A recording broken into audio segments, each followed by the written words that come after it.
Oo, tama ano, malayo pa, actually malayo pa nga 2028. Um, pero hindi pa malinaw 'no, hindi pa tapos ang, gold medal hunt natin for Olympics.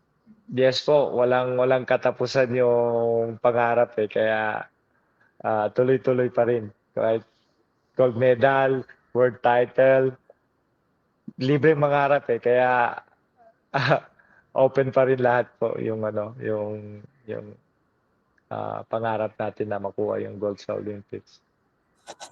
Okay, 29 years old, future is bright para kay Yumir Marshall. Anong goal mo, both pro and amateur career?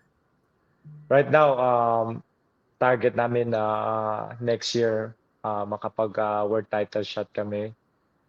Yun po Mm. yung, big plan, ni Sir Sean Gibbons, ni Sir Manny.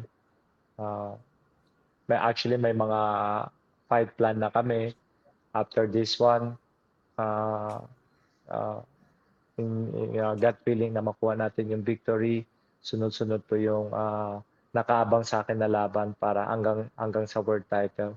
So yun, nakadepende po yun sa akin kung ano yung magiging performance ko, paano ako mag-perform, paano ako mag-training. So yun, lahat po yun nakadepende po yun sa akin, but nandiyan na po sa harap ko, nilapag na nila lahat kung ano yung mga posibleng, laban ko, yung mga nakaabang sa akin. So ayun, kailangan ko lang, ipaganda 'to, yung mga laban ko, and I hope yung mga kababayan po natin na, nanonood ngayon, suportahan niyo po ako at lalo na po yung mga kapwa kong boksingero.